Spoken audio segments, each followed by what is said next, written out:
Continuamos con el curso de libros sapienciales. Vamos a fijarnos ahora en un salmo penitencial, el Salmo 50.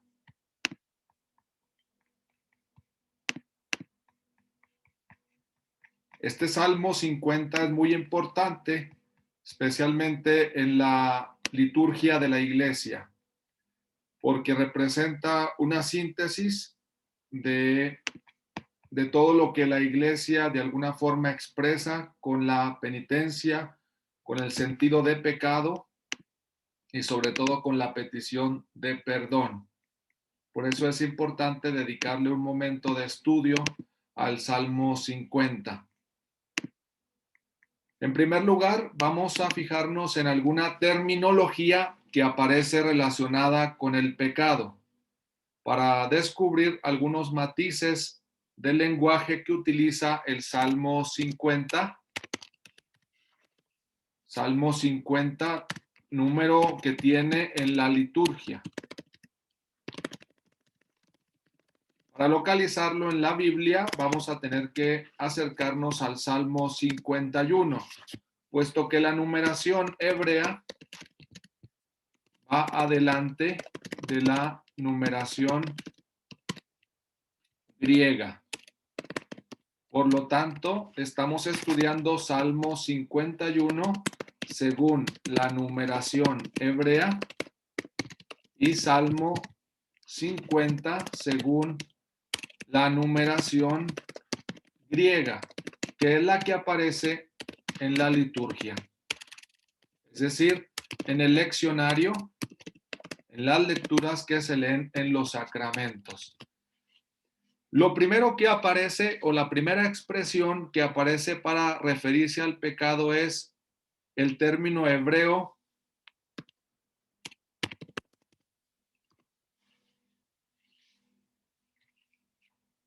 pesa, y en este caso significa una transgresión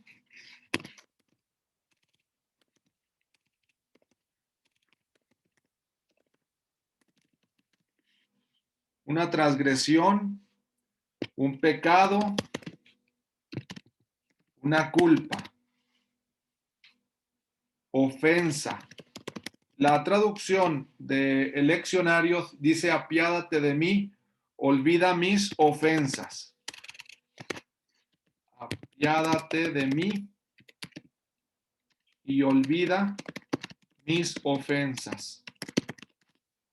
El salmista, por lo tanto, con la expresión pesa, que es la que utiliza en primer lugar, término hebreo, se refiere o hace una referencia a la ofensa. A la ofensa. ¿Dónde aparecen este tipo de ofensas o en qué momentos o en qué contextos? Vamos a leer, por ejemplo, hay una ofensa o aparece este término utilizado en el libro del Éxodo 22:8. Vamos al libro del Éxodo, capítulo 22, versículo 8. Ahí se habla de una ofensa. Vamos a ver qué dice. Dice: en ofensas contra la propiedad, ya sea de toro, asno, oveja, vestimentas o cualquier objeto perdido, si uno afirma que el objeto es suyo, se llevará el pleito ante Dios. Y aquel a quien Dios declare culpable pagará al otro el doble. Como podemos descubrir, aquí se acentúa un carácter de juicio, algo jurídico. Esta ofensa parece ser que tiene un carácter de delito, de delito. Entonces, este es un contexto que nos ayuda a entender lo que el salmista está diciendo o está confesando. Él experimenta que ha cometido un delito, que es necesario afrontar o enfrentar un juicio. Llama la atención también que pida el perdón de Dios y en este caso Dios aparece en el Salmo pues como un juez, como un juez. El texto del libro del Éxodo ilumina al menos esta interpretación. Estamos buscando dónde se utiliza este mismo término de pesa y descubrimos que aparece en Éxodo 22:8 en un contexto donde parece ser que se han cometido robos. Dice que en ofensas contra la propiedad, ya sea de toro, asno, oveja, vestimentas o cualquier objeto perdido, si uno afirma que el objeto es suyo, se llevará el pleito ante Dios, y aquel a quien Dios declare culpable pagará al otro el doble. Tenemos también otro texto donde aparece esta misma expresión en Génesis capítulo 50. Génesis capítulo 50, podemos ahí checar cada quien en su Sagrada Escritura. Es muy importante que se abra la Sagrada Escritura, que se busquen los textos para ir confirmando lo que vamos diciendo y así cada quien pueda entender más y también transmitir la información cuando se solicite. Dice en Génesis 50, versículo 17, dice lo siguiente.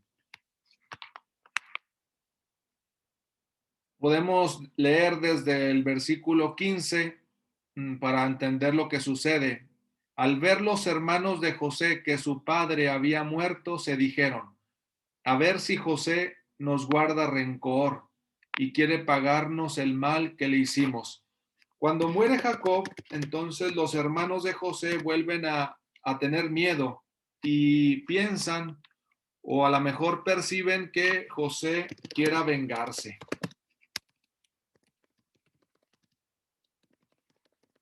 El mal que hicieron ellos. Y dice, enviaron un mensaje a José. Antes de morir, tu padre nos mandó que te dijéramos, perdona a tus hermanos su crimen. Perdona a tus hermanos su crimen. Estamos en un contexto, por lo tanto, también de alguna manera judicial. Es decir, hay un delito que se cometió por parte de los hermanos.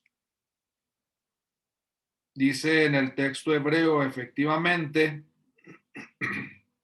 que se perdone o perdona el delito, la ofensa de tus hermanos. Y se utiliza el término pesa. Perdona el delito a tus hermanos. Su crimen es una traducción, su delito, su ofensa. Por lo tanto, como podemos ver, los hermanos habían vendido a José.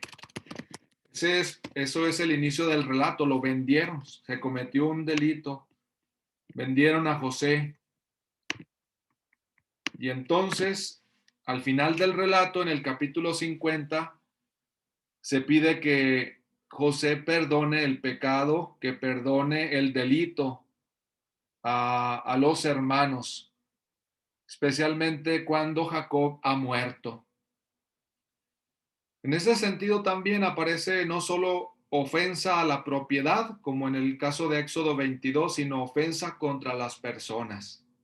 Ya no es solo animales, vestidos, sino en este caso delitos contra las personas.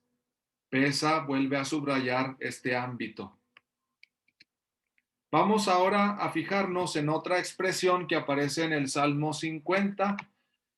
La siguiente expresión es abón. Dice, lávame bien de todos mis delitos. Aquí la traducción del leccionario para avon utiliza delito, delitos. Puede ser también traducido como culpas. Obviamente estamos en el mismo ámbito, es difícil delimitar una traducción exacta de estos términos, pero podemos acercarnos a la variedad que maneja Israel o el lenguaje hebreo para referirse al mal o al pecado. ¿Qué es lo llamativo de una expresión como avon? Lávame bien de todos mis delitos, lávame bien de todas mis culpas. ¿Qué tipo de culpa o a qué se alude? Para esto podemos ver textos también donde se utiliza esta expresión hebrea que iluminen la comprensión que tenemos del Salmo. Vamos a acercarnos a un texto, Éxodo 21:43. Dice Éxodo 21:43.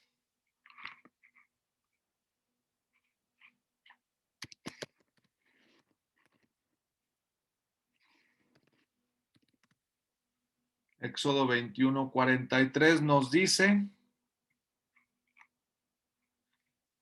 perdón, Éxodo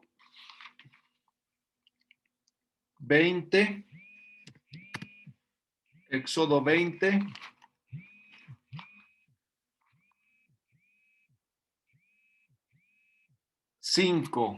Éxodo 25. Vamos a fijarnos ahí, dice así. Está hablando de los mandamientos de Dios y dice, no te postrarás ante ellos, es decir, ante otros dioses, ni les darás culto, ni les darás culto, porque yo, el Señor, tu Dios, soy un Dios celoso. Castigo la culpa de los padres en los hijos, nietos y bisnietos cuando me aborrecen. Pero actúo con lealtad. Podemos ahí checar nuestro texto en Éxodo 25.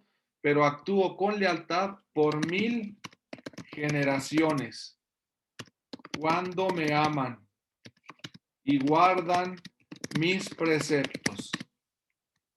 Cuando observamos este texto detenidamente en un contexto de los mandamientos y como una orden de Dios de no postrarse ante otros dioses, y la razón dice también porque soy un Dios celoso, nos ayuda a entender un poco más la utilización de esta palabra avon. Dice así, efectivamente, no te postrarás ante ellos, no los servirás, no les darás culto, porque yo soy un Dios celoso, que castigo la culpa de los padres y se utiliza el término avon. Este contexto de alguna forma colectivo nos da a entender que la culpa avon puede estar haciendo alusión a una especie de herencia o a una responsabilidad común. La expresión, como ustedes pueden ver, dice castigo la culpa, es decir, avon, de los padres en los hijos, nietos y bisnietos, es decir, hasta la tercera y cuarta generación. Tenemos aquí ese tipo de culpa, por lo tanto, que aparece también en otros textos de la Sagrada Escritura, como la situación de pecado de los padres que recae en los hijos. La situación o la culpa de los padres que tiene efectos en los hijos.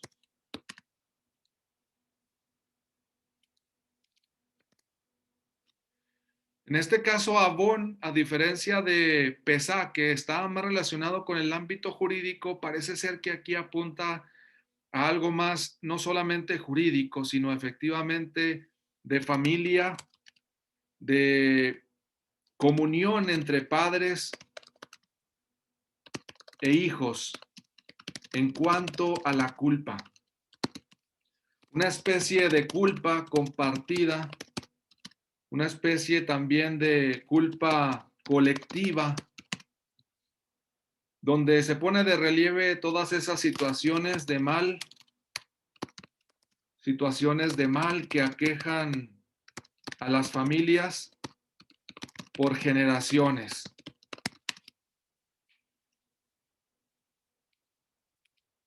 El Salmo 50 también estaría aludiendo quizá a este sentido. Lávame bien, se apuntalaría una situación de lavado, lávame bien de todo este tipo de delitos, de culpas. El salmista pediría pues una regeneración de la propia persona y de la propia familia incluso, y de la propia familia. Es decir, el salmista estaría pidiendo perdón probablemente no solo por mis culpas, perdón de mis culpas, sino irían incluidas mis culpas como culpas familiares, heredadas, etcétera. Pues la idea es poner de relieve un ámbito más amplio que el de la mera culpa personal.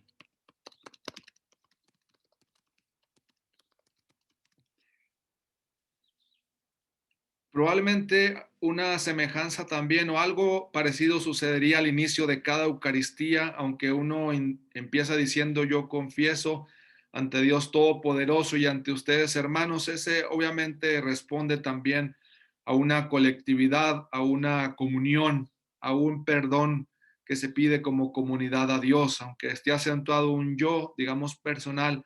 Indudablemente que va quizá también incluido una especie de perdón, de súplica de perdón a Dios de la comunidad que se reúne para celebrar la Eucaristía y necesita del perdón de Dios para seguir adelante, para poder participar de mejor manera y mejor dispuesta en la celebración de la Eucaristía. Finalmente, el otro término que estudiamos y que aparece en el Salmo dice, purifícame de mis pecados. Aquí aparece la expresión jatá, purifícame de mis pecados. Es la expresión en el texto hebreo de jatá. Y entonces tenemos que, vamos a intentar conocer un poco más dónde se utiliza este tipo de expresión. Y vamos a ver textos que presenten algún contexto donde se utilice. Vamos al Éxodo 32-31, un texto importante. Vamos al Éxodo 32-31. Estamos en el pasaje donde Israel comete un pecado muy grande, porque se construye un becerro de oro, un ternero de oro, para sustituir la ausencia de Dios. Le dicen a Aarón desde el inicio del capítulo 32 del Éxodo, fabrícanos un Dios que vaya delante de nosotros, porque no sabemos qué le ha pasado a ese Moisés que nos sacó de Egipto. La situación es muy difícil, muy complicada. Y dice así en el capítulo 32, versículo 31. Al día siguiente, desde el 30 leemos Éxodo 32:30. Éxodo 32:30. Ahí vamos a buscar en nuestra Biblia. Éxodo 32:30. Le dijo Moisés al pueblo, un pecado muy grande, un pecado gravísimo han cometido, pero ahora subiré al Señor a ver si puedo conseguir que los perdone. Moisés califica como jatá la construcción del becerro de oro. Israel ha querido sustituir a Dios, ha preferido construirse, le ha pedido eso a Aarón. Y entonces Moisés califica esta actuación de Israel como un pecado gravísimo y dice, voy a subir al Señor, va otra vez Moisés al monte a ver si puedo conseguir que los perdone, dice él, que los perdone. Aquí dice el salmista, purifícame de mis pecados. Pudiera estar haciendo alusión el Salmo 50 también a pecados semejantes a los del pueblo de Israel, semejantes a los del pueblo de Israel. Cuando se pierde de vista el verdadero Dios, cuando se tienen ídolos, se desea algún sustituto de Dios, las situaciones que ponen en jaque, vamos a decirlo, que ponen en riesgo la alianza con Dios. Efectivamente, todo esto pudiera estar en la confesión de David. El Salmo 50 tiene como título también en la Sagrada Escritura cuando David cometió el pecado con Betseba o Betsabé, la mujer de Urías. Entonces, este salmo refleja toda la situación de David al cometer este pecado, al acercarse a una mujer de Urías, a la mujer de Urías. Y efectivamente, no solo se acerca a ella, no solo queda embarazada, sino también manda o coloca a Urías al frente de la batalla y efectivamente muere. Se junta entonces en David se concentran una serie de pecados que el Salmo 50 intenta sintetizar y que de manera semejante el salmista o los lectores actuales también visualizan. Eh, Orar en la liturgia este salmo, orarlo de manera personal, orarlo en la lectio divina refleja casi todos los componentes de pecado a los que se puede enfrentar cualquier persona. Nos enfrentamos a situaciones de delito, nos enfrentamos a situaciones de culpas colectivas, culpas heredadas, y nos enfrentamos también a pecados gravísimos, pecados en que efectivamente perdemos de vista al verdadero Dios, perdemos de vista efectivamente que Dios se ha comprometido con una alianza, nos desesperamos fácilmente y con humildad no queda sino reconocer los pecados y pedir a Dios que se apiade de nosotros, que olvide nuestras ofensas, que nos lave de nuestros delitos, que nos purifique de nuestros pecados. No nos cansaremos nunca, efectivamente, de orar con el Salmo 50, el Salmo penitencial por excelencia.